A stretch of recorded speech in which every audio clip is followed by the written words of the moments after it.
చరణ్ గారు మీరు వింటా ఉన్నారు అంటే ప్రతిపక్షంలో ఉన్నప్పుడు ఒకలాగా మాట్లాడతాం అధికారంలోకి వచ్చాక ఒకలాగా చేస్తామంటే ఎలా అన్నది ప్రశ్న.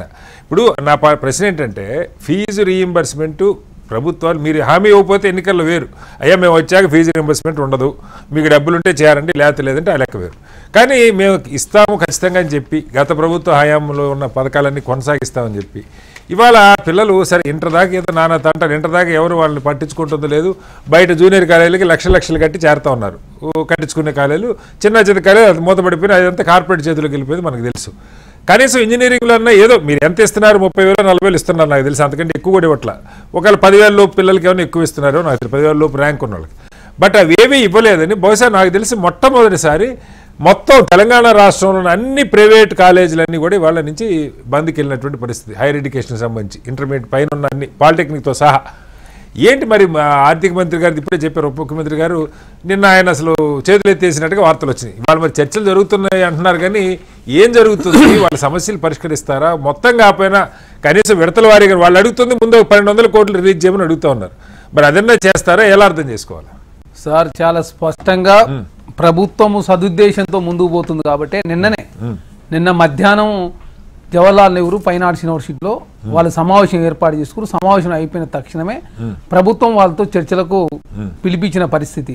దాని విషయంలో ఆల్రెడీ ముఖ్యమంత్రి గారు కావచ్చు, డిప్యూటీ సీఎం గారు, అదేవిధంగా శాసనసభ వ్యవహారాల మంత్రి శ్రీధర్ బాబు గారు, అదే స్టేట్ కౌన్సిల్ చైర్మన్ బాలకృష్ణారెడ్డి గారు, ఎడ్యుకేషన్ అడ్వైజర్ కె కేశవరావు గారు, వేం నరేందర్ రెడ్డి గారు, అదే కాకుండా దేవసేన గారు, యోగితా రాణా గారు, అజిత్ రెడ్డి గారు, వీళ్ళంతా కూర్చొని చాలా కూలంకషంగా కాలేజ్ యజమానులతో చర్చలు చేశారు. గతంలో కనీసం నిరసన వ్యక్తం చేసుకునే అవకాశం కూడా లేదు.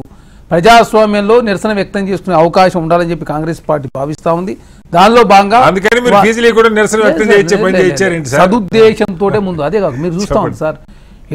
ఫీజుల సంబంధించి ఎందుకు పెంచాలంటే దానికి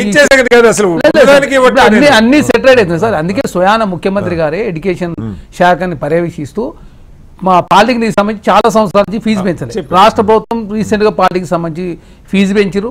ఐటీఐ ప్లేస్ అడ్వాన్స్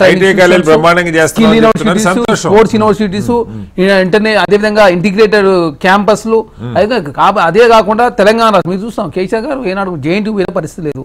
ముఖ్యమంత్రి గారు మొదటి సంవత్సరం జేఎన్టీ పోయిన మన ఉస్మానియా యూనివర్సిటీకి వచ్చిండు. కాబట్టి ఎడ్యుకేషన్ ప్రక్షాళన చేయాలి. ఖచ్చితంగా ఎడ్యుకేషన్ సంబంధించిన ఒక విధానాలు కావచ్చు, అదేవిధంగా స్ట్రిక్ట్గా ఉండాలా. అదే కాక తెలంగాణ హైదరాబాద్కు ప్రపంచంలో ఉన్న యూనివర్సిటీ రావాలని ప్రభుత్వం భావించి రీసెంట్గా అమిత్ యూనివర్సిటీ సంబంధించి హైదరాబాద్లో క్యాంపస్కు అనువదించిన పరిస్థితి మనం చూసిన యూనివర్సిటీ సంబంధించి. కాబట్టి ఖచ్చితంగా కొంత ఆర్థిక పరిస్థితి బాగాలేకున్నప్పటికీ ఖచ్చితంగా వాళ్ళకి ఇవ్వాల్సినటువంటి నిధులు ఎక్కడ కూడా ఇవ్వద్దని చెప్పి ప్రభుత్వం ప్రశ్న ఏంటంటే ఇప్పుడు గత ప్రభుత్వం 3 ఏళ్ళు ఇవ్వలేదని వాళ్ళు చెప్తున్నారు. అట్ ద సేమ్ టైం మీరు వచ్చి కూడా 2 ఏళ్ళు అవుతుంది ఇవ్వలేదు. మేము జీతాలు ఎలా ఇవ్వాలి, పిల్లలకి ఏమవుతుంది సార్? ఇప్పుడు పిల్లల దగ్గర వాళ్ళు గట్టించుకుంటున్నారని వార్త, పిల్లలు ముందు మీరు రీయింబర్స్మెంట్ వచ్చాక వెనక్కి ఇస్తామని చెప్పి తీసుకున్నారని వార్త. సరే కొంతమందికి తీసుకోకపోయి ఉండొచ్చు, మెజారిటీ దగ్గర కలెక్ట్ చేస్తూ ఉన్నారు. కొంతమంది 4 ఏళ్ళు కోర్సు అయిపోయినా కూడా అసలు ఫీజు రీయింబర్స్మెంట్ రాకపోతే వాళ్ళు సర్టిఫికెట్లు ఇవ్వట్లా. రకరకాల సమస్యలు పిల్లలు ఎదుర్కొంటున్నారు సార్. ఇక్కడ ప్రధానంగా అర్థం కేసీఆర్ గారు పోతూ 1,10,000 కోట్ల రూపాయలు, ₹1 కాదు ₹2 కాదు, ఎంప్లాయీస్ రిటైర్మెంట్ సంబంధించి 9,000 కోట్ల రూపాయలు, విద్యార్థుల రియంబర్స్మెంట్ సంబంధించి 5,500 కోట్ల రూపాయలు, కాంట్రాక్టులకు సంబంధించి 40,000 కోట్ల రూపాయలు, ఇట్లా పెండింగ్ సంబంధించి బిల్లు 1,10,000 కోట్ల రూపాయలు పెండింగ్ పెట్టిపోయింది. అదే కాకుండా ఆరోగ్యశ్రీకి సంబంధించి 1,600 కోట్ల రూపాయలు, సర్పంచ్లకు సంబంధించి 1,800 కోట్ల రూపాయలు, ఒక్కొక్కటి చెల్లించుకుంటూ పోయే ప్రభుత్వం ముందుకు పోతుంది. ఖచ్చితంగా విద్యార్థులకు సంబంధించి రియంబర్స్మెంట్ అంశాన్ని ఖచ్చితంగా పరిష్కరించాలని ప్రభుత్వం భావించి దానిలో భాగంగానే జేఎన్టీయూలో ముఖ్యమంత్రి గారు సమావేశం ఏర్పాటు చేసిండు. ఖచ్చితంగా దానికి కూడా పరిష్కారం చూపించబోతా ఉంది రాష్ట్ర ప్రభుత్వం. ఎందుకంటే ఇప్పటివరకు సర్పంచ్ సంబంధించి చాలా 1,200 కోట్ల రూపాయలు చెల్లించారు. ఆరోగ్యశ్రీకి సంబంధించినటువంటి వాళ్ళ ప్యాకేజ్ కూడా